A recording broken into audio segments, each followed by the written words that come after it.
ওই রাবিয়ার প্রতি আল্লাহ কেমন খুশি হয়ে গেছে। এরে মা কান লাগে শুনিয়া যাও, জি বাংলার পাগল হয়েও না রে মা, স্টার জলসার পাগল হয়েও না এ মা, টেলিভিশনের পাগল হয়েও না, রাবিয়ার মতো নামাজের মুসল্লার পাগল হও এ মা। জামার স্বামীর গলায় টিভি দিয়া, ঘরে মুসলমান টিভি দিয়া ঘরের মধ্যে টেলিভিশন ঢুকাইও না, স্বামীর মনে কষ্ট দিয়া ঘরের মধ্যে গুনার সরঞ্জাম ঢুকাইও না গো মা। রাবিয়ার মতো আমলি হয়ে কবরে যাও। ওই রাবিয়া মরার সঙ্গে সঙ্গে ফেরেশতারা কবরে চলে আসছি। জামানার বড় বুজুর্গ স্বপ্নে রাবিয়ারে দেইখা জিজ্ঞেস করে, রাবিয়া তুমি দুনিয়ার থেকে বিদায় হয়ে কবরে চলে গেলে, রাবিয়া তোমার মরণ হয়ে গেল, তুমি মরে গেলা, এরে রাবিয়া তোমার সঙ্গে আল্লাহর মুআমালাটা কেমন হয়েছে বলো। রাবিয়া বলেন, আমাকে যখন কবরে নিয়ে শোয়ানো হয়েছি, দুইজন ফেরেশতা আমার কবরের মধ্যে নেমে গিয়েছে। আমার লাশটা কবরে দাফন করিয়া মানুষ চলে গেছে। 40টা কদম দূরে যাওয়ার পর দুইজন ফেরেশতা কবরে আইসা ডাক দিয়া বলে, ও রাবিয়া আমার রব্বুকা তোমার রব কি, আমার নবিয়ুকা তোমার নবী কি, ওমা দীনুকা তোমার ধর্ম কি। দেখেন রাবিয়া কি জবাব দেয়। রাবিয়া ডাক দিয়া বলে, তোমরা কারা? কয় আমরা আল্লাহর ফেরেশতারা। আর একটু জোরে কয় তোমরা আমার কবরে কেন আসছো? কয় চিরাচরিত নিয়ম, মানুষগুলো দাফন হইলে দাফন করিয়া লোকগুলো 40 কদম গেলে দুইজন ফেরেশতা কবরে আসবে, এটা আল্লাহর নির্দেশ। কবরে কেন আসছো? কয় তোমার রব কি? কয় কোথায় থেকে আসছো? রাবিয়া জিজ্ঞেস করে, কোথায় থেকে আসছো? কয় আমরা আল্লাহর পক্ষ থেকে আসমান থেকে আসছি তোমার এই প্রশ্নগুলো করার জন্যে। কয় আমি কি জানতে পারিনি আসমান থেকে নিয়ে জমিন পর্যন্ত মাঝখানের গ্যাপটা কত বছরের রাস্তা? ওই মুহূর্তে ফেরেশতারা কয় 500 বছরের রাস্তা। কয় তোমরা কি এখানে আইসা 500 বছরের রাস্তা অতিক্রম করে তোমরা কি আল্লাহরে ভুলে গেছো নাকি? কয় না না, আল্লাহরে ভুলি নাই। কয় তাইলে কি আমি 3.5 হাত কবরের ভিতরে আইসা আমার আল্লাহরে ভুলে গেছি নাকি? আমি কি আল্লাহরে ভুলে গেছি না? একটা মুহূর্তের জন্য আল্লাহরে ভুলি নাই, একটা মুহূর্তের জন্য আল্লাহরে ভুলি না। ওই রাবিয়া নামাজে দাঁড়ায়া যায়, সারা রাত দাঁড়ায়া দাঁড়ায়া নামাজ আদায় করে গো মা। এ মা তুমি তো পর্দা করে চলতে পারলা না, অথচ নবীজির মেয়ে হজরতে ফাতেমা যেদিন দুনিয়ার থেকে বিদায় হয়ে গেল, এরে মুসলমান স্বামীরই ওসিয়ত করে যায়, ও স্বামী আমার 2টা সন্তান হাসান হোসাইনকে নিয়া আর তুমি ইমাম হইয়া 2টা সন্তানকে পিছনে রাইখা নামাজটা পড়াইয়া দিয়া খাটিয়াটা কাঁধে বহন করে কবরে নামাইয়া দিও।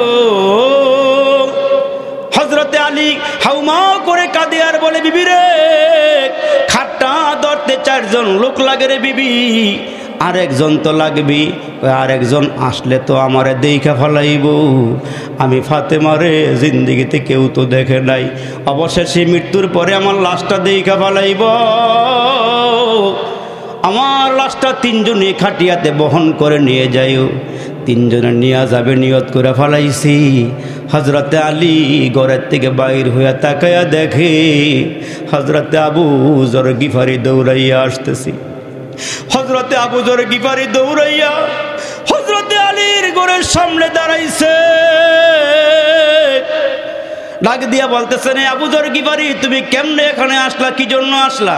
কয় আমি আসি নাই, আমার নবী স্বপ্নে আমারে বইলা গেছি ফাতেমা নাকি দুনিয়ার থেকে বিদায় হয়ে গেছি, তার খাটিয়াটা ধরার মতন কোনো লোক নাই রে আলী। আমার নবী স্বপ্নে আমারে কয়ে গেছি আমি যেন ফাতেমার খাটটা বহন করে কবর পর্যন্ত নিয়ে যাই। এ আমার মায়েরা গো, ওই ফাতেমা কেমন পর্দা করলো রে মা। তুমিও তো মহিলা, ফাতেমা যেই কবরে গেছে তুমিও সেই কবরে যাইবা। এ মা নিজের সৌন্দর্য পর পুরুষের সামনে প্রকাশ করিও না মা। চুলগুলো বাহির করিয়া তুমি রাস্তায় ঘোরাফেরা করিও না মা। নিজের আল্লাহ যেই সৌন্দর্য দান করেছে রে মা, এই সৌন্দর্য নিজের স্বামীরে দেখাইও, পর পুরুষরে দেখাইও না। মাগো দুনিয়ার বাহাদুরি কিন্তু বেশি দিনের না। এ মা এই বডিটা মানুষকে দেখাইও না, তুমি পর্দা সহকারে চলো, তাহলে কবর তোমার সঙ্গে সুন্দর আচরণ করবি। এই জন্য আমার আল্লাহ ডাক দিয়ে বলেন, দান্য এলাকার মানুষেরা রে, কার জীবন সফল আর কার জীবন বিফল? আসহাবুল ইয়ামিন, মা আসহাবুল ইয়ামিন, কয় যারা আমল কইরা কইরা আল্লাহকে রাজি আর খুশি কইরা কইরা হাসরের দিন আমল নামা ডান হাতে পাবে, এদের জীবনটা সফল হয়ে যাবে। যখন তুমি ছোট্ট ছিলাম দাঁত ছিল না মুখে, যখন তুমি ছোট্ট ছিলা দাঁত ছিল না মুখে, তরল খাবার দিলেন আল্লাহ তোমার মায়ের বুকে। সে আল্লাহ রে ভুইল না রে, জীবন জাগার থাক, আল্লাহ রে ডাক রে বান্দা, আল্লাহ রে ডাক, আল্লাহ রে ডাক রে বান্দা, আল্লাহ রে ডাক। আল্লাহ রে ডাকতে ডাকতে, আল্লাহ রে ডাকতে ডাকতে তোমার জীবন চলে যাক, আল্লাহ রে ডাক রে বান্দা, আল্লাহ রে ডাক। যখন তোমার কেউ ছিল না তখন ছিলাম আমি, বড় করে বলেন না তিনি কে? আওয়াজটা বড় করে বাড়ায় বাড়ায় দিয়ে বলেন না তিনি কে? দুইটা হাত উঁচু করে মালিককে দেখায় বলেন না আমাদের মালিককে, আমাদের রবকে, আমারে খাওয়াই কে, আমারে লালন পালন করেন কে? গভীর রাত্রি বড় করে ডাক দেন, আল্লাহ কবুল করে আমাদের মালিক কি? এরে মুসলমান নবীর উম্মতের দল, ওই আল্লাহ ডাক দিয়ে বলেন, আল্লাহ রে ডাকতে ডাকতে তোমার জীবন চলে যাক, আল্লাহ রে ডাক রে বান্দা, আল্লাহ রে ডাক। যখন তোমার কেউ ছিল না তখন ছিলাম আমি, এখন তোমার সব হয়েছে, পর হয়েছি আমি। আবার তোমার কেউ রবে না, আবার তোমার কেউ রবে না, রবে মাওলা পাক। আল্লাহ রে ডাক রে বান্দা, আল্লাহ রে ডাক। জোরে করুন আল্লাহু আকবার। এমন করে করে মালিককে যখন ডাক দিবেন, আমার আল্লাহ বলেন, বান্দা তুই ডাক দেওয়ার সঙ্গে সঙ্গে আমি মাওলা জবাব দিয়ে দেই। তোমারে আমার আল্লাহ কত মায়া করে বানাইলো রে বান্দা, এত সুন্দর করে আল্লাহ কোনো মাখলুক বানায় নাই, তোমারে আমার আল্লাহ যত সুন্দর করে বানাইলো। এরে বাবা কলিজার টুকরা যুবক, কার জানি মা নাই, কার জানি বাবা নাই, কবরের মধ্যে ঘুমায়। জানা নাই কার আব্বা আম্মার কবরে জাহান্নামের আগুন, জানা নাই কার আব্বা আম্মার কবরে বিষাক্ত সাপগুলো সবল মেরে আছে, জানা নাই কার আব্বা আম্মার কবরে বিচ্ছুগুলো কামড়াইতেছে, জানা নাই কার আব্বা আম্মার রুহুগুলো চতুর্দিকে ঘুরতেছে আর দোয়া চাইতেছে। এরে বাবা তুমি মাহফিলটা ত্যাগ করে কেন ঘরে চলিয়া গেলা? কেন তুমি দোকানে আড্ডা মারতেছো? আজকে কবরস্থানের মাহফিল, আমাদের হায়দার সাহেব হুজুর কত সুন্দর ওয়াজ করলেন, তারও আগে আরেকজন কত সুন্দর করে বয়ান করে গেলেন। এরে নবীর উম্মতের দল, কখন জানে তোমার আমার সামনে মালাকুল মউত দাঁড়ায়া যায়, চোখের সামনে কত যুবক কবরের বাসিন্দা হয়ে গেল, কত মুরব্বী কবরে চলিয়া গেল, তোমার আমার সামনে জি কোনো মুহূর্তে মালাকুল মউত দাঁড়ায়া যাবে। ওই জন্য আমার আল্লাহ ডাক দিয়ে কয়, মানুষ এত নেয়ামত তোমারে দিলাম, চাওয়ার আগে আগে তোমারে নেয়ামত দিলাম, চাওয়ার আগে আগে তোমারে দুইটা চোখ দিলাম, চাওয়ার আগে আগে বান্দা তোমারে জবান দিলাম, চাওয়ার আগে আগে দুইটা হাত দিলাম। ওই মালিক আল্লাহ ডাক দিয়ে বলেন, আমি কারিম রব। ইয়া আইয়ুহাল ইনসানু মা গররাকা বিরাব্বিকাল কারীম। ওই কারিম রব ডেকে ডেকে বলে, বান্দা চাওয়ার আগে আগে তোমারে চোখ দিলাম, চাওয়ার আগে আগে জবান দিলাম, চাওয়ার আগে আগে হাত দিলাম। এরে বান্দা তোর মার থেকে আমি আল্লাহ তোমারে এত বেশি ভালোবাসি, তোমার আব্বার থেকে আমি আল্লাহ তোমারে এত ভালোবাসি। আমি আল্লাহ 24টা ঘন্টার ভিতরে একটা সেকেন্ড ঘুমাই না রে বান্দা। না জানি কোন সময় তুই মুসিবতে পড়ি আমি আল্লাহ রে আল্লাহ বলিয়া ডাক দিয়া পালাস। ওই সময় যদি আমি আল্লাহ ঘুমায় যাই রে বান্দা, তোরে কে বাঁচাবে, কে রক্ষা করবে? এই জন্য আমি আল্লাহ 24টা ঘন্টার ভিতরে বান্দা একটা সেকেন্ডও ঘুমাই না। এরে বান্দা একটু খেয়াল করিয়া শুনো, ওই মালিক থেকে কেন দূরে সরিয়া গেলা? ওই আল্লাহ ডাক দিয়া কয়, মানুষ তুই সুদ খাইলো আমি আল্লাহ কিছু বলি না, ঘুষ খাইলো কিছু বলি না। এরে বান্দা রমজান মাসে রোজা না রাখলো কিছু বলি না। এরে বান্দা 5 বেলা আজান দিয়া দিয়া হাইয়া আলাস সালাহ হাইয়া আলাল ফালাহ বলিয়া মুয়াজ্জিন ডাক দিল, তুই আল্লাহর ঘরের সামনে দিয়া চলিয়া গেলি।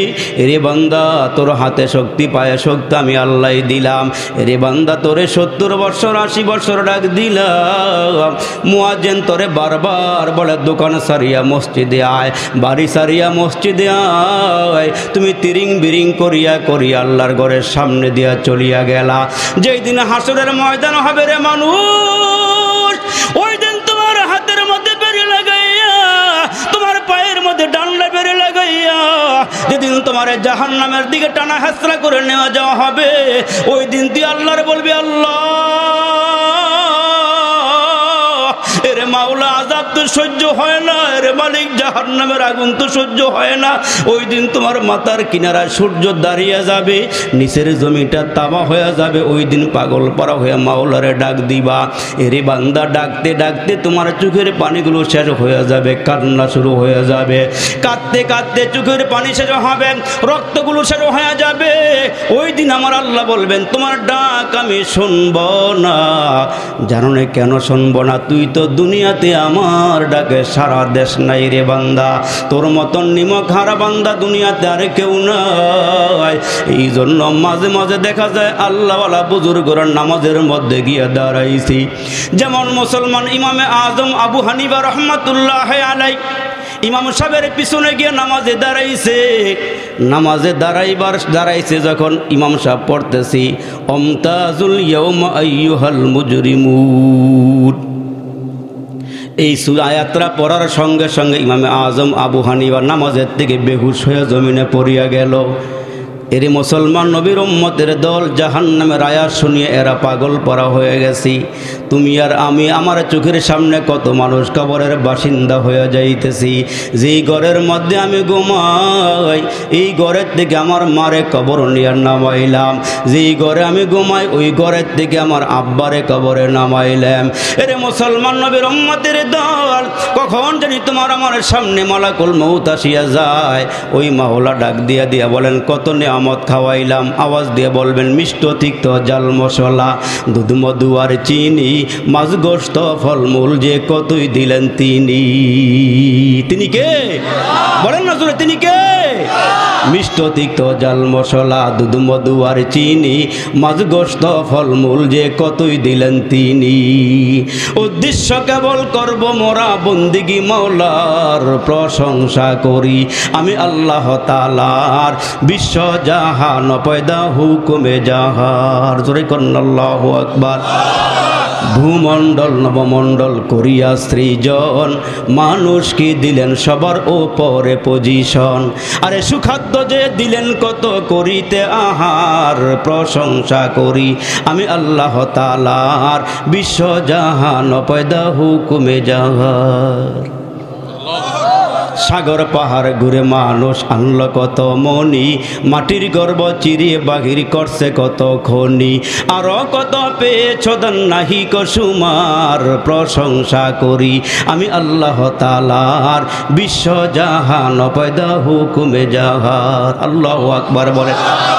বনভূমি শহর করে চালাও কত গাড়ি, গর্ত গুহা ছেড়ে পড়ছে আকাশ ছুয়া বাড়ি। আরে দূরকে আজি করলো নিকট, এই হ্যালো হ্যালো নিয়ামতরা। আরে দূরকে আজি করলো নিকট, কুদরতে মাওলার প্রশংসা করি আমি আল্লাহ তাআলার। বিশ্ব জাহান পয়দা হুকুমে জাহার। আল্লাহু আকবার। আল্লাহ ডাক দেখা মানুষ, আমি আল্লাহ কুন ফায়াকুন বলিয়া আসমান বানাইলাম, কুন ফায়াকুন বলিয়া জমিন বানাইলাম, কুন ফায়াকুন দিয়া দুনিয়ার সব কিছু বানাইলাম। আর বান্দা তোমার বেলায় আমি আল্লাহ জানাই দিলাম, খলাকতু বিয়াদাইয়া, তোমারে বানাইতে গিয়ে আমি আল্লাহ আমার কুদরতি হাত লাগাইয়া তোমারে বানাইছি। ওই মালিক ডাক দিয়া কয়, মানুষ তোমার আমি আল্লাহ একটা সুন্দর কপাল দিলাম। এরে বান্দা তুমি তাকায়া দেখো, নিজের চোখ দিয়া নিজের কপাল দেখা যায় না। ভালো করে তাকায়া দেখো রে বাবা, নিজের চোখ দিয়া নিজের কপাল দেখা যায় না, কপালের মালিক আল্লাহরও দেখা যায় না।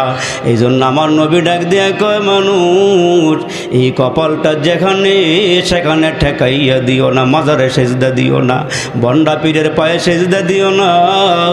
এরে বান্দা তুই যখন মাওলার কুদরতি পায়ে সেজদা দিয়া কয় সুবহানা রাব্বিয়াল আলা, আমার নবী ডাক দিয়া কয় তোমার একটা সেজদার দাম কত জানোনি? দুনিয়ার মধ্যে হীরামণি মুক্তা স্বর্ণ গহনা টাকা পয়সা ধন দৌলত যা কিছু আছে সব যদি এক পাল্লায় দেওয়া হয়, আর তুমি একজন গরিব রিক্সাওয়ালা অসহায় মানুষের সেজদা যদি আর এক পাল্লায় দেওয়া হয়, আমার নবী ডাক দিয়া কয় দুনিয়ার সব কিছুর চেয়ে তোমার সেজদাটা আমার আল্লাহর দরবারে ওজনদার হয়ে যায়। এজন্য আমার মুসলমান ভাইরা রে, বেশি কষ্ট হইতেছে? বেশি কষ্ট হয়?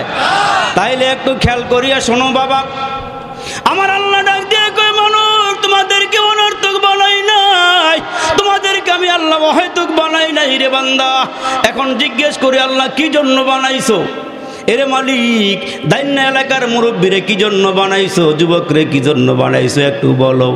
ওই আল্লাহ ডাক দিয়ে কয় আফা হাসিবতুম আন্নামা খলাকনাকুম আবাসা ওয়া আন্নাকুম ইলাইনা লা তুরজাউন।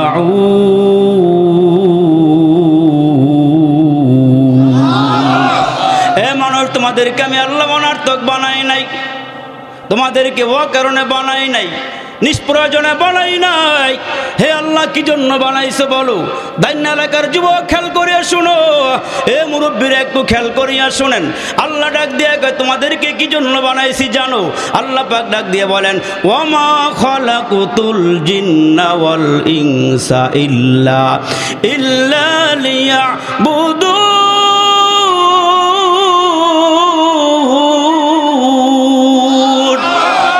তোমাদেরকে অনর্থক বানাই নাই, ও কারণে বানাই নাই। আল্লাহ কি জন্য বানাইছো? আল্লাহ ডাক দিয়ে তোমরা আমার গোলামি করবা, আমার গোলামি করবা, আমার গোলামি করবা। তুমি যদি আমার গোলাম হয়ে যাও, আর দুনিয়া খুলিকাত লাকুম ওয়া আনতুম খুলিকতুম লিল আখিরা, তোমাদেরকে বানাইলাম আমার গোলামের জন্য, আর দুনিয়ার সব কিছুরে বানাইছি তোমার গোলামের জন্য। আর একটু জোরে কর, তুমি আমার গোলামি করবা, দুনিয়ার সব মাখলুক তোমার গোলামি করবে, জন্য তোমারে বানাইছি। এখন যদি আল্লাহরে জিজ্ঞেস করি মালিক কতক্ষণ তোমার গোলামি করা লাগবে বলো? শুধু কি ওয়াজ শুনলেই হবে নাকি? জুমার নামাজ পড়লেই হবে? 5 ওয়াক্ত নামাজ পড়লেই হবে? কতক্ষণ আল্লাহ ইবাদত করতে হবে? কতক্ষণ তোমার গোলামি করতে হবে? আল্লাহ ডাইরেক্ট বলিয়া দেন ওয়াবুদু রাব্বাকা হাত্তা ইয়াতিয়াকাল ইয়াকিন। প্রত্যেকটা মানুষকে মৃত্যু আসার আগ পর্যন্ত আল্লাহর গোলামি করতে হবে। কতক্ষণ তুমি আল্লাহর গোলামি করবে রে মানুষ? আল্লাহ কয় মৃত্যু আসার আগ পর্যন্ত আমার গোলামি করবা, মৃত্যু আসার আগ পর্যন্ত কোরআন তেলাওয়াত করবা, মৃত্যু আসার আগ পর্যন্ত আল্লাহ আল্লাহ জিকির করবা, মৃত্যু আসার আগ পর্যন্ত বান্দা তোমরা নামাজ আদায় করবা, নিজেও নামাজ পড়বা, পরিবারকেও নামাজ পড়াইবা। ওই ঘরটা কতই না সুন্দর, যেই ঘরের মধ্যে বাবাও নামাজি, মাও নামাজি, সন্তানগুলোও নামাজি। ঠিক কিনা জোরে বলেন? এই জন্য মুসলমান ভাইরা রে আমার এমন একজন নবী পাইছি, আহারে উম্মতের মায়ায় রসুল সারা রাত্র ঘুমায় নাই। আম্মা জান আয়েশা ডাক দিয়ে কয় মাঝে মাঝে রাত্রে যখন আমার নবী আমার ঘরে আসি, যখনই আমার ঘুম ভেঙে যায়, তাকায়া দেখি আমার নবী আসমানের দিকে তাকায়া আছে, চোখের কোনা দিয়া পানিগুলো পড়ে।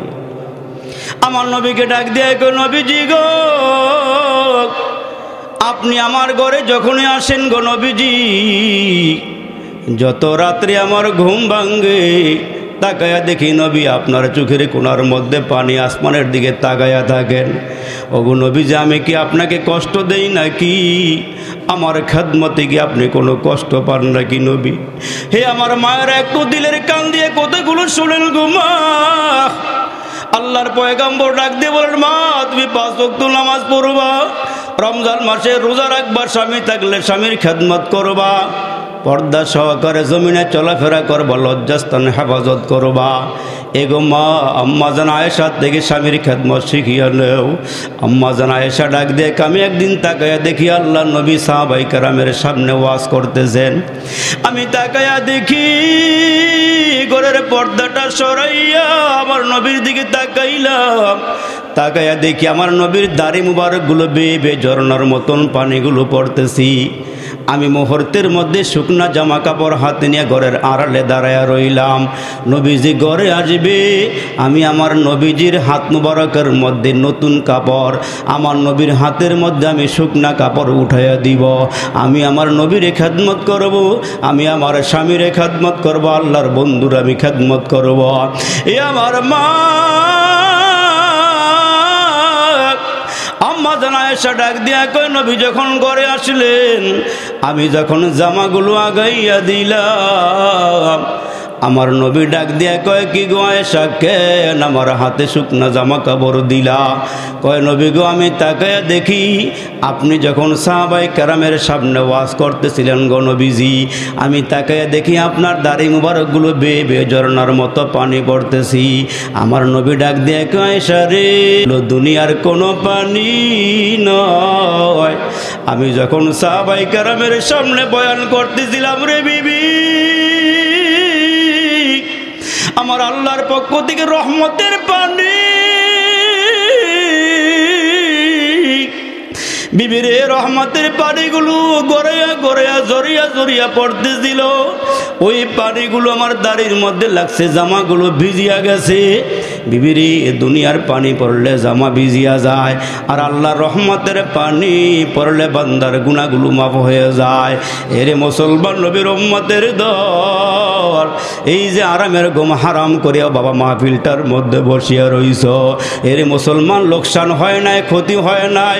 এরে বান্দা দিলের কান দিয়া মনের কান দিয়া কথাগুলো শুই না, যদি আমি মুসাফিরের সঙ্গে হাতরা লাগাই একটু মুসলমান দোয়া করে যাইতে পারো, আর আমার আল্লাহ যদি এক ফোঁটা দুই ফোঁটা রহমতের পানি ছেড়ে দেয়, এই মাহফিলটা মাওলার দরবারে কবুল হয়ে যাবি। আবার মাওলা গুলাগুলো মাফ করিয়া দিবি। উম্মত নবীরে কেমনে ভুলিয়া গেলা? এরে মুসলমান আম্মা জান আয়েশা ডাক দিয়ে কয়, নবীজি আপনার চোখের কোণার মধ্যে পানি, আমি কি আপনার এই কষ্ট দেই নাকি বলেন? আমার নবী ডাক দিয়ে কয়, আয়েশা রে, তোমার কথার দ্বারা আমি কোনো আঘাত পাই নাই, তোমার ব্যবহারের দ্বারা আমি কোনো আঘাত পাই নাই। আমি একদিন আল্লাহর ঘর মসজিদের মধ্যে বসিয়া রইল, এমন সময় জিবরাইল আমিন আয়েশা ডাক দিয়া কয়, নবীজি আপনার সাথে আমি আপনার উম্মার সম্পর্কে একটু কথা বলতে চাই। আমার নবী ডাক দেয় কয়, জিবরাইল উম্মতের কি নিয়ে কথা বলবা? কয়, আল্লাহর নবী গো, আমি যখন মেরাজ, আমি যখন আল্লাহর জান্নাত দেখতে গেলাম, জাহান্নাম দেখতে গেলাম, জান্নাত দেখা তো আমার মনটা ভইরা গেছে গো নবীজি, কিন্তু আমি যখন জাহান্নামের কিনারায় গিয়া দাঁড়াইলাম, আমি তাকায়া দেখি আপনার উম্মতেরা জাহান্নামের আগুনে জ্বলবে। ও গো নবীজি, আপনার উম্মতেরা জাহান্নামের আগুনে জ্বলবে।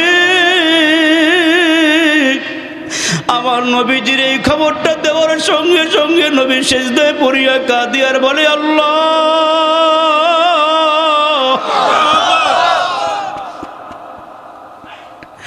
আল্লাহ, দুনিয়ার সুখ শান্তি তোমার কাছে আমি চাই না। ইয়া আল্লাহ, দুনিয়ার ভালো কোনো খারাপ আমি চাই। আল্লাহ, দুনিয়ার শান শৌকত আমি চাই না, আমি চাই আমার সবগুলো উম্মত যেন জান্নাতি হয়ে যায়। আল্লাহ, দুনিয়াতে আমারে তুমি কিছুই দিও না। আল্লাহ, প্রত্যেকটা নবীকে একটা দোয়া করার ক্ষমতা দিয়েছিলা, এরা দুনিয়াতে দোয়া কবুল করে আনিছে। আল্লাহ, তুমি আমার একটা দোয়া করার ক্ষমতা দিয়েছিলে রে মালিক। ইয়া আল্লাহ, ওই দোয়াটা করলে মুহূর্তের মধ্যে মাওলার দরবারে কবুল হয়ে যাইত। ইয়া আল্লাহ, উহুদের ময়দানে দান দান শহীদ করিয়া দিল। ইয়া আল্লাহ, আমি পাহাড়ের চিপায় পড়িয়া রইল, আমার মাথাটার মধ্যে লোহার কড়াইটা ঢুকলো, হেলমেটটা ভাঙ্গিয়া গিয়া লোহার কড়াইটা যখন ঢুকিয়া গেল, আমার রক্তগুলো ফিঙ্কে দিয়া বের হয়ে গেল। ওই সময় আমার কাছে ফেরেশতা আসছে, পাহাড় পর্যন্ত ডাক দিয়ে বলছে, নবী একটু বদদোয়ার হাত বাড়াইয়া দে। ওই দিনটা আমি ইচ্ছা করলে দোয়াটা কইরা সব ধ্বংস করে দিতে পারতাম। এর জিবরাইল তাইফের ময়দানে গেলাম, আমারে কাফিররা পাথর মারতে মারতে মারতে মারতে পুরাটা দেহ রক্তাক্ত করিয়া দিল। আম্মা জান আয়েশা কয় ওই কঙ্করের আঘাত পাথরের আঘাত যখন আমি একদিন নবীজিরে গোসল করাইতেছিলাম, আমি যখন নিজের হাত দিয়ে নবীজিরে গোসল করাইতে গিয়ে পানিগুলো ডালতেছিলাম, আমার নবী এত সুন্দর, পূর্ণিমার চাঁদও এত সুন্দর না। আমি তাকায়া দেখি পুরোটা দেহের মধ্যে বসন্তের গোটার মতো কালো কালো দাগ। আমি পিঠের মধ্যে কালো দাগ দেখি, বুকের মধ্যে কালো দাগ, হাতের মধ্যে কালো দাগ, পায়ের মধ্যে কালো কালো দাগ। আমি ডাক দিয়ে বললাম, নবী গো, আপনার চেহারা আল্লাহ এত সুন্দর বানাইছে, অন্ধকার ঘরে আসলে আমার ঘরটা আলোকিত হয়ে যায়, আপনার পুরা দেহের মধ্যে এত কালো কালো দাগ কেন গো নবীজি? আমার নবী ডাক দিয়ে আয়েশার এগুলো বসন্তের গোটানো, এগুলো তায়েফের জমিনের পাথরের আঘাত। এ মুসলমান, ওই নবীর জন্য কি দিলটা নরম করতে পারবো না? আমার নবীর জন্য যদি আজকে 1 ফোঁটা 2 ফোঁটা চোখের পানি পালাইতে পারো, এই চোখের পানি হাসরের কঠিন ময়দানে তোমাকে আমাকে নবীজির কিনারায় হাজির করে দিবে। আম্মা জান আয়েশা ডাক দিয়া কয়, আমার নবীরে বললাম, নবী গো, আমি কি আপনারে কষ্ট দেই নাকি? কয় না। আমি ঘুমাই না কেন জানোনি? আমার উম্মতের খবরটা শুনিয়া আমি রসুল রাতের বেলা উম্মতের চিন্তায় ঘুমাইতে পারি না। এজন্য আপনার আমার নবী যেদিন দুনিয়ার থেকে বিদায় হয়ে যাবে, বারবার আজরাইল আমার নবীর ঘরের সামনে দাঁড়ায়, আসসালাতু আসসালামু আলাইকা ইয়া রাসূলুল্লাহ। ওই মুহূর্তে নবীজির মেয়ে ফাতেমা, হযরতে ফাতেমা আব্বার কিনারায় বসা। আমার নবী কখনো হুশ কখনো বেহুশ। আম্মা জান আয়েশা বলেন, আমি নবীজির মাথা মোবারকতে নিয়ে পা পর্যন্ত চাদর দিয়া ডাইকা দিলাম, হাতগুলো ডেকে দিলাম, পাগুলো ডেকে দিলাম। আমি তাকায়া দেখি বিশ্ব নবী একবার পাগুলো সোজা করেন, আবার পাগুলো গুটাইয়া নিয়ে আসেন, একবার হাতগুলো সোজা করেন, আবার হাতগুলো গুটাইয়া নিয়ে আসেন। আমার নবীজিরে জিজ্ঞেস করলাম, নবীজি গো, চাদরের ভিতরে পাগুলো একবার লম্বা করেন, আবার গুটাইয়া নিয়ে আসেন, হাতগুলো সোজা করেন, আবার গুটাইয়া নিয়ে আসেন, কারণটা বলবেননি? আমার নবী ডাক দিয়ে কয়, সারে আমার মনে হয় আমার চলে যাওয়ার সময় আসছি, আমার মনে হয় জমিনে আমি আর থাকতে পারবো না। আজরাইল নবীজির ঘরের সামনে বারবার সালাম দিতেছি। ওই মুহূর্তে হযরতে ফাতেমা ঘরের দরওয়াজার সামনে গিয়ে হাজির। দরওয়াজা খুলিয়া দিলে তাকায়া দেখে এমন একজন ব্যক্তি আমার নবীর ঘরের দরওয়াজার সামনে হাজির, পাগুলো জমিনে, মাথা হইল আসমানে। পা হইল জমিনের মুসলমান, মাথা হইল আসমানে। এমন বিকট চেহারা নিয়ে দাঁড়ায় আছি, এমন বড় বডি নিয়ে দাঁড়াইছে। ডাক দিয়া বলেন, মান আংতা মা ইসমুকা, কি তুমি, তোমার নাম কি? কয় মালাকুল মউত। কেন আসছো? কয় নবীজির সঙ্গে একটু দেখা করতে চাই। হযরতে ফাতেমা ঘরের ভিতরে ডাক দেখে, বাবা জিবরাইল আমিন বারবার আল্লাহর পক্ষ থেকে খবর নিয়ে আসে, মালাকুল মউত যার ঘরের সামনে দাঁড়ায় খালি হাতে আসে, লোকের রূহ নিয়ে বিদায় হয়। বাবা তোমার কি চলে যাওয়ার সময় হয়েছে নাকি? ওই মাগো, মালাকুল মউত রে একটু ভিতরে আসতে দাও। মালাকুল মউত যখন ভিতরে এসে গেছি, আমার নবী ডাক দিয়ে কয়, আজরাইল তুমি কেন আসছো বলো? কয় নবীজি গো, আল্লাহ পাঠাইছেন, আপনার থেকে পারমিশন নিয়ে ঘরে ঢুকতে বলেছে। ওগো নবীজি, এতদিন পর্যন্ত যত পয়গম্বরের রূহ বাইর করছি, দুনিয়ার মানুষের রূহ বাইর করেছি, কাহার নিকট থেকে অনুমতি নেই নাই, কিন্তু আল্লাহ আপনার এত সম্মান এত ইজ্জত বাড়াইয়া দিয়েছি, অনুমতি না দিলে রুহুটা বাইর করতে পারবো না, আপনার চলে যাওয়ার সময় হয়ে গেছি। আমার নবী ডাক দিয়ে কয়, আজরাইল ঠিক আছে, আমি আল্লাহর ডাকে সাড়া দিয়া চলিয়া যাব, তবে কিয়ামত পর্যন্ত আনেওয়ালা কোটি কোটি উম্মত, আমি তো উম্মতের চিন্তায় পেটটা ভইরা খানাও খাই নাই, উম্মতের চিন্তায় ভালো কইরা ঘুমায়ও নাই, উম্মতের জন্য বাড়ি চাই নাই, গাড়ি চাই নাই, কিছুই চাই নাই, আমি চাইছি শুধুমাত্র কেবল মাত্র আমার উম্মত, আমার উম্মত। জিবরাইল আমিন আইসা নেক মুহূর্তের মধ্যে জিবরাইল আমিন নবীজির সামনে এসে হাজির হয়ে গেছি। আমার নবীকে ডাক দেখায়, ইয়া রাসূলুল্লাহ, কি জন্য ডাকছেন বলেন? আমার নাকি এখন চলে যাওয়ার সময় হয়েছি, আমার নাকি এখন যেতে হবে, আজরাইল তো আইসা গেছি।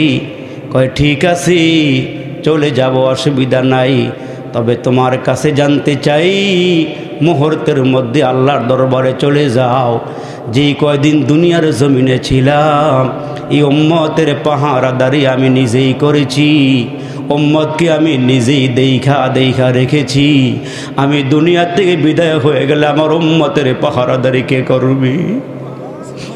আমি দুনিয়া থেকে বিদায় হয়ে গেলে আমার উম্মতের কে দেখা রাখবি? আমি না আমার উম্মতগুলোকে আব্বা আম্মার চেয়ে বেশি ভালোবাসি।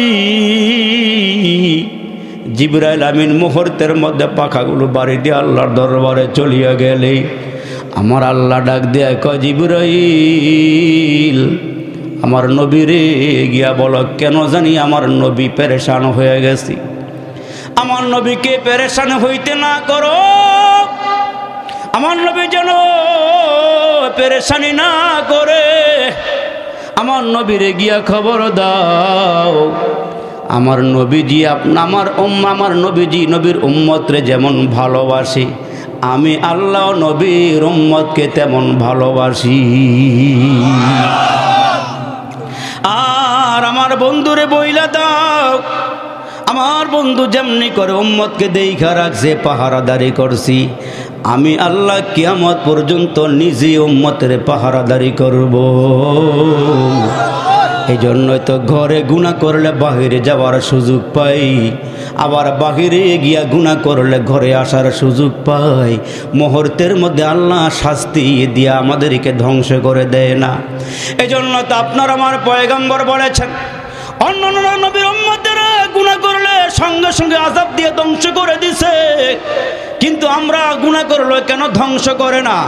নবীজি ডাক দেয়, আল্লাহ আমি জানি আমার উম্মত গুনাহ কইরা তওবা করলে তুমি সব গুনাহ মাফ করে দিবা, তবে তোমার কাছে জানতে চাই আমার উম্মতের তওবা মৃত্যুর কতদিন আগ পর্যন্ত তুমি তওবা কবুল করবা? আমার আল্লাহ পাক জানাইয়া দিলেন, বন্ধু আপনার সবগুলো উম্মতরে বলে দেন, এরা যদি মৃত্যুর, ভালো করে খেয়াল করে শুনেন, এরা যদি মৃত্যুর 1 বছর আগে তওবা করে আমি আল্লাহ তওবা কবুল করে নিব।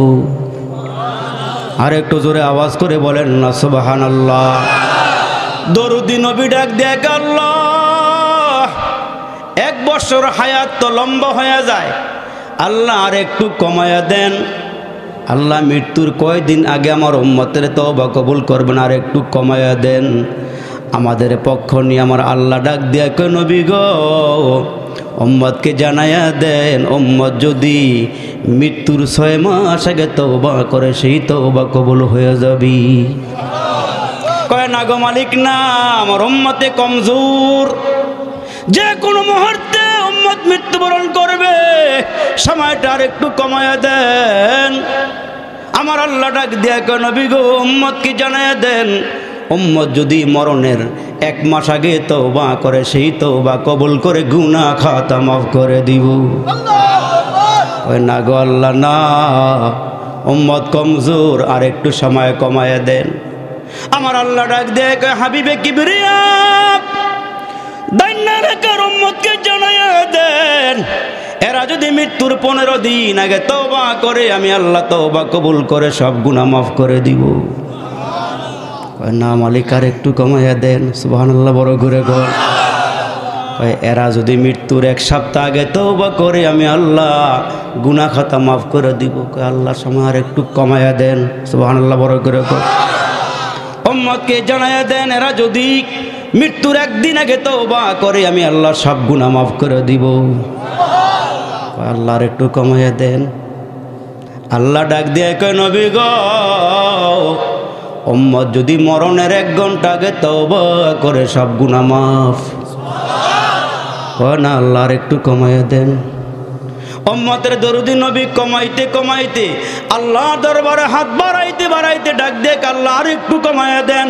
আমার আল্লাহ জানায় দিলেন পয়গম্বর আপনার উম্মতের মরণটা যদি হুলকুমের কাছাকাছি এসে যায়, এখনো রুহুটা বের হয় নাই, মৃত্যুর গড়গড়ানি শুরু হয়ে গেছে, ওই সময় যদি আপনার উম্মত সুযোগ পায় তওবা করে আমি আল্লাহ ওই মুহূর্তে তওবা কবুল করে সব গুনাহ মাফ করে দিব।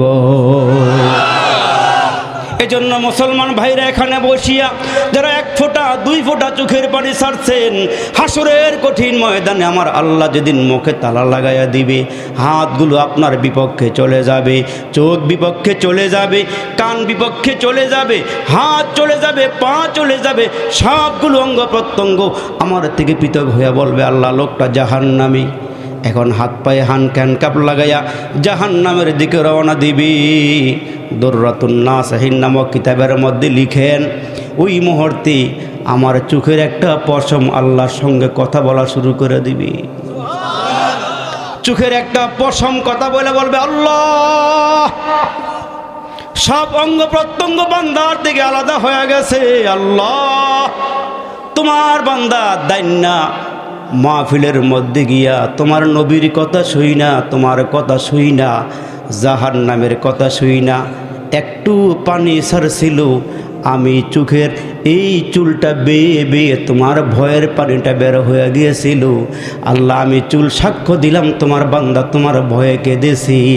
আল্লাহ বলবেন গোটা দেহের সব অঙ্গ প্রত্যঙ্গ পৃথক হয়ে গেল, তুই যখন পৃথক হস নাই, তোর সাক্ষী দিয়া বান্দার সব গুনাহ মাফ করে জান্নাতের ফয়সালা করে দিল।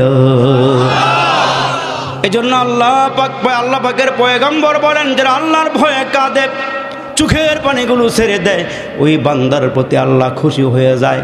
এই জন্য মুসলমান বাবাজি তারে নারে কইরা কইরা জীবন কাটাইয়া দিলাম। যদি মাওলার ভয়ে নামাজের মধ্যে গিয়া সেজদায় পরে পরে চোখের পানিগুলো ছাড়তে পারো, 5টা ওয়াক্ত নামাজের হাজিরা আল্লাহর ঘরে দিয়া নিজের হায়াতের জীবনের জানা অজানা সব গুনার কথা স্মরণ করিয়া যদি আল্লাহর দরবারে কান্না করি, তওবা করে যদি নিয়ত করেন আল্লাহ আমি আর গুনাহ করব না, বাকি জীবনটা তোমার রাস্তায় কাটাইয়া দিব, আল্লাহ পিছনের সব গুনাহ খাতা মাফ করিয়া দিবি। এজন্য মুসলমান আল্লাহ ডাক দিয়ে বলেন কাইফা তাকফুরুনা বিল্লাহ, হে বান্দা তোমরা কেন আমার সঙ্গে নাফরমানি করো, হে বান্দা তোমরা কেন আমার সঙ্গে নাফরমানি করো। হাসরের কঠিন ময়দানে 2টা দল হইয়া দাঁড়ায় যাইবা। একটা দল হইব জান্নাতি দল, ফারিকুন ফিল জান্নাতি ওয়া ফারিকুন ফিস সাইর। একটা দল হবে জান্নাতি দল আর একটা দল হবে জাহান্নামী দল। আসহাবুল ইয়ামিন মা আসহাবুল ইয়ামিন। একটা দলের আমলনামা ডান হাতে আসবে, ডান হাতে যারা ডান হাতে আমলনামা পাবেন এরা জান্নাতে যাবেন, এরা জান্নাতে যাবেন। ও আসহাবুশ শিমাল মা আসহাবুশ শিমাল। আর একটা দলের আমলনামা বাম হাতে আসবে, এরা জাহান্নামে যাবে, এরা জাহান্নামে যাবে। এজন্য ঠিক করে যান কোন হাতে আমলনামা নেবেন। যার চলন ভালো হবে তার মরণ ভালো হবে, মরণ ভালো হইলে পরকালের সবগুলো গাটি সুন্দর হবে। ওই গাটিগুলো সুন্দর হলে একটা সময় আল্লাহর জান্নাতের মেহমান হয়ে যাবেন। আর যদি চলন সুন্দর না হয়, আল্লাহর পথে না চলেন, মুসলমান বাম হাতে আমলনামা চলে আসবে।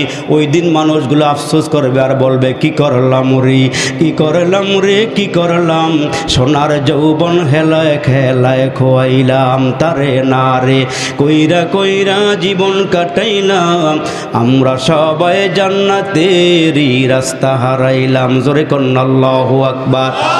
এ আমার মায়েরা গো, আমাদের ডাক্তার মোস্তফা সাহেব বলেছেন হুজুর পুরুষের চেয়ে মহিলারা বেশি আসছে। আমার মায়েরা কান লাগায় শুনিয়া যাও, এই মা আর কয়েকটা কথা বইলে সবার নিয়ে একটু দোয়া করে যাব।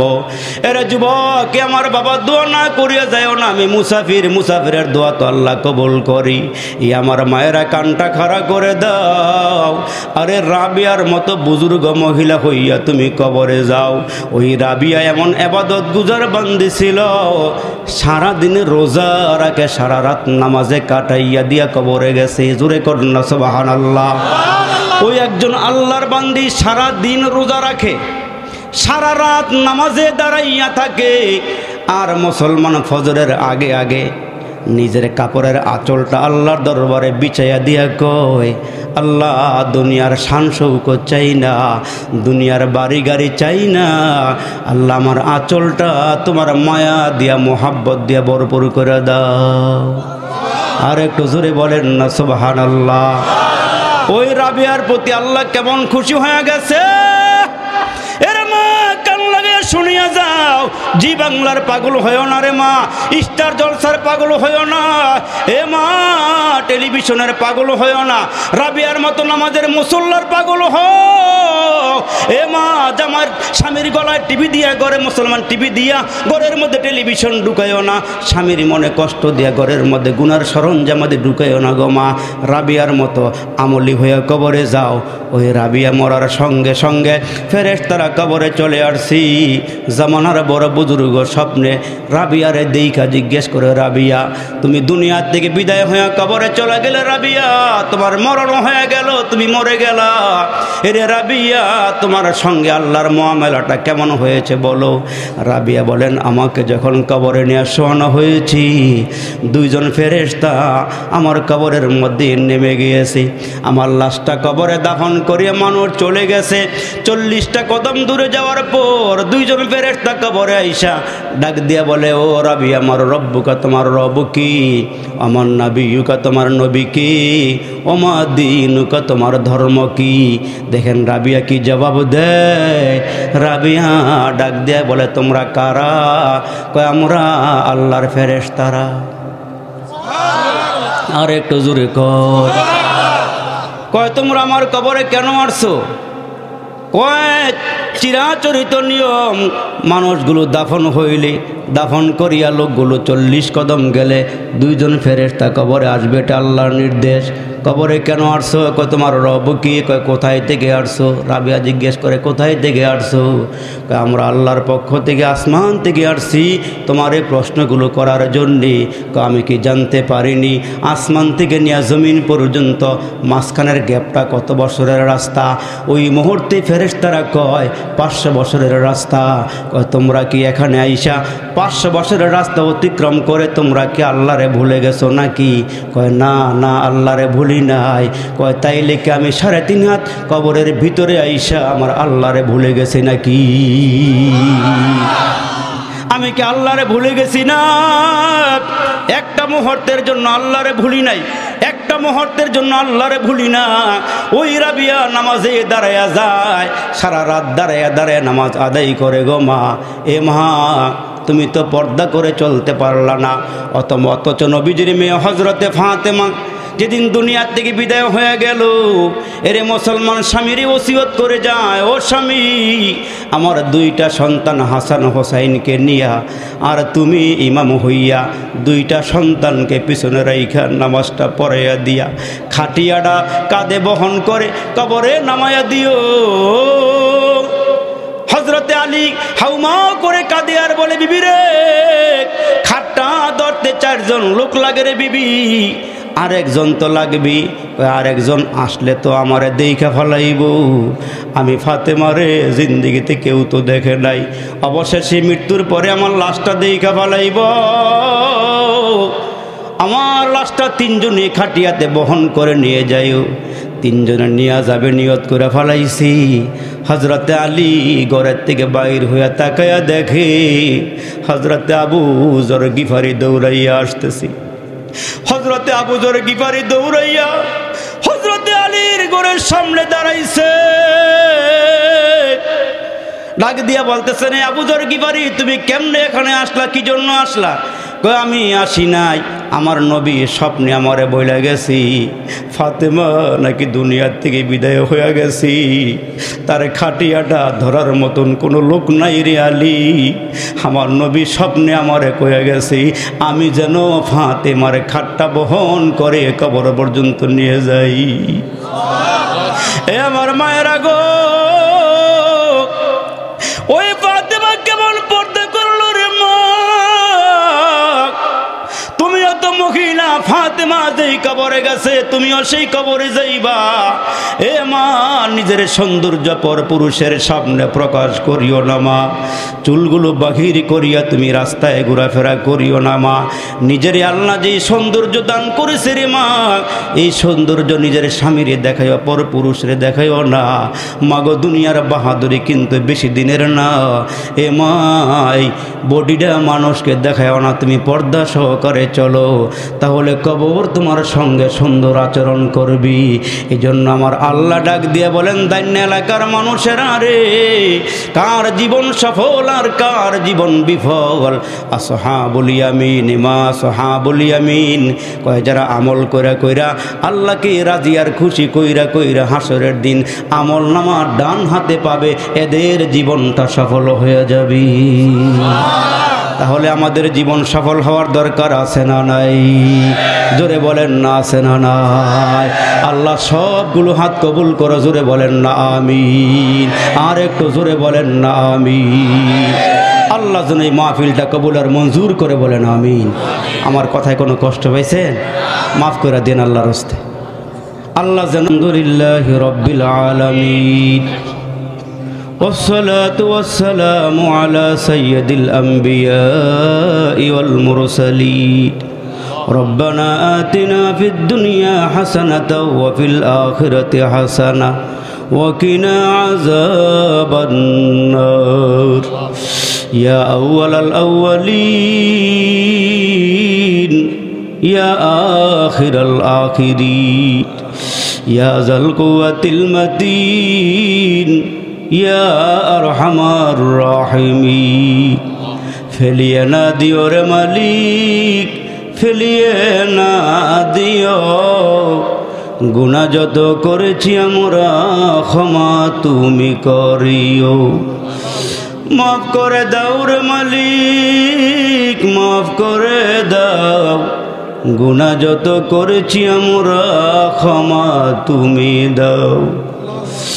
বান্দা আছে বন্দেগি নাই, শেষ করেছি জিন্দিগি, পরকালের বিচার দিনে এ পাপীদের উপায় কি? ইয়া আল্লাহ তাকা দেখো রে মালিক, পাকা পাকা দাড়িওয়ালা মুরব্বীরা হাতগুলো বাড়াইছে রে আল্লাহ। ইয়া আল্লাহ আমাদের হযরত বসিয়া রইছে, এলাকার আলেম ওলামারা হাতগুলো বাড়াইছে রে মালিক। ইয়া আল্লাহ মুরব্বীরা হাত বাড়াইছে, যুবকেরা হাতগুলো বাড়াইছে রে আল্লাহ। পর্দার আড়ালে আমার মায়েরা বোনেরা যে যেখান থেকে হাতগুলো বাড়াইছে রে আল্লাহ, জানি না কার জন্য জানি আজকের মোনাজাতরা জীবনের শেষ মোনাজাত হয়ে যায়, জানা নাই রে মালিক। কার জন্য জানি আজকের মাহফিলটা জীবনের শেষ মাহফিল হয়ে যায়, জানা নাই কোন দোকানের মধ্যে আমাদের জন্য 3টা কাফনের কাপড় রেডি হয়ে গেছি, জানা নাই কোন মা মাগো, জানা নাই কোন মার জন্য কোন বোনের জন্য 5টা কাফনের কাপড় রেডি হয়ে গেছি। ইয়া আল্লাহ, হায়াতের জীবনে দেশ বিদেশে কত মুনাজাত করেছি, জানা নাই কোন মুনাজাত তোমার দরবারে কবুল হয়েছে রে আল্লাহ। এই দাইন্না এলাকার মাহফিলে বসিয়া বড় বড় বুজুর্গ ওলামা হযরতদেরকে নিয়ে আমি মুসাফির গুনাহগার হাতগুলো বাড়াইয়া দিয়েছি।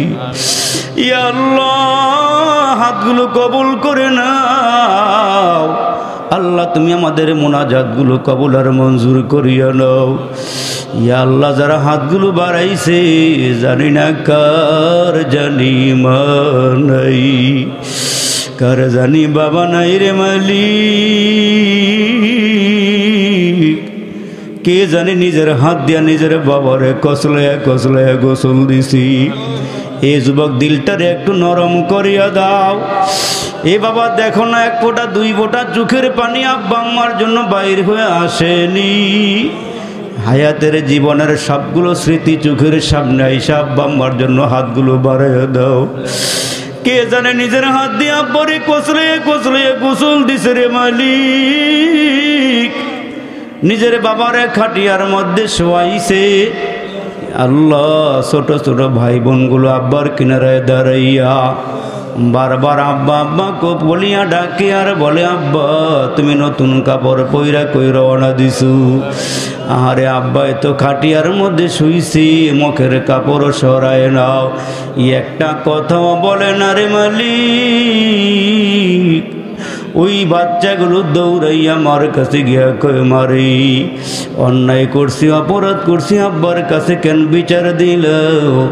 আব্বা এত রাগ করছে, মুখের কাপড়টাও সরাই না। ওই মুহূর্তে মা হাউমাউ করিয়া কাঁদিয়ার বলে, সন্তানের রে, জীবনের মতন বাবার চেহারাটা দেখাল। এই চেহারার মানুষটা কোনোদিন ঘরে ফিরবে না, আর কোনোদিন টান দিয়া কোলেও নিবে না। কে জানি আব্বা হারাইছো, কে জানি মা হারাইছো রে যুবক। তাকায়া দেখলাম নিজের বাবার চেহারার মধ্যে কোনো মানুষ নাই। আরে কার আব্বার কবরে জানি জাহান্নামের আগুনগুলো ধাও ধাও করিয়া জ্বলতেছি। কার মার কবরে জানি জাহান্নামের আগুন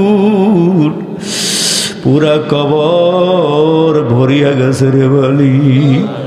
আজকের এই মাহফিল থেকে একজনকে অলি বানাইয়া আল্লাহ আমরা সব গুনাহগারদের দোয়া তুমি কবুল আর মঞ্জুর করিয়া নাও। ইয়া আল্লাহ, আব্বা আমার জীবনের গুনাহগুলো মাফ করিয়া দাও, বংশাবলীর কবরের আযাবগুলো মাফ করিয়া দাও। আল্লাহ, কবরগুলো জান্নাতের বাগান বানাইয়া দাও। ইয়া আল্লাহ, এলাকার গোরস্থানে যারা শোয়া সবাই মাফ করিয়া দাও। আল্লাহ, কবরগুলো জান্নাতের বাগান বানাইয়া দাও। এই মাহফিলে বৈশাখ কে কি চাইতেছে আমার জানা নাই, তুমি তো সব জানো রে মালিক। আল্লাহ, সবার মনের নেক আশা বাসনাগুলো পূরণ করিয়া দাও। ওলামায়ে কেরাম যারা বয়ান করছে আল্লাহ, সবগুলো বয়ানকে নূরওয়ালা বয়ান বানাইয়া দাও। পিছনের সবগুলো মাহফিল কবুল করিয়া নাও। আজকের মাহফিলটা তুমি মেহেরবানি করিয়া কবুল করিয়া নাও। আল্লাহ, আয়োজকদেরকে তুমি মাফ করিয়া দাও।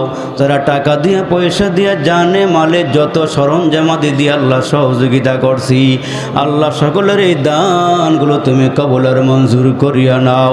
ইয়া আল্লাহ, আমাদের সবাইকে দুশ্মনের হাত থেকে হেফাজত করিও। ইয়া আল্লাহ, আসমানে জিসমানে জমিনে হাওয়াই বালার থেকে আমাদের সবাইয়ের হেফাজত করিও। মুরব্বীদেরকে হযরত আবু বকর সিদ্দিকের মতো বানায়া দিও, যুবকদেরকে হযরত খালিদ বিন ওলীদের মতো বানায়া দিও। আল্লাহ, আমার মায়েরা যে যেখান থেকে হাতগুলো বাড়াইছে আল্লাহ গো, আমার মাদেরকে তুমি কবুল করে নাও। আমার বোনদেরকে আল্লাহ তুমি কবুল করে নাও। সবাই নামাজি বানায়া দাও। যাদের স্বামী আছে খেদমত করার তৌফিক দাও। যারা পর্দা করে না পর্দা সহকারে চলাফেরা করার তৌফিক দাও। ইয়া আল্লাহ, একবার দোয়া চাইছে আল্লাহ রব্বে করিম, যে জন্য দোয়া চাইছে আল্লাহ রব্বে করিম এই দোয়ার দরখাস্ত করছে আল্লাহ, তুমি তার হকে দোয়া কবুল আর মঞ্জুর করিয়া নিও। মোহাব্বতে ওয়া শুনলো যারা এই মাহফিলে আসিয়া আল্লাহ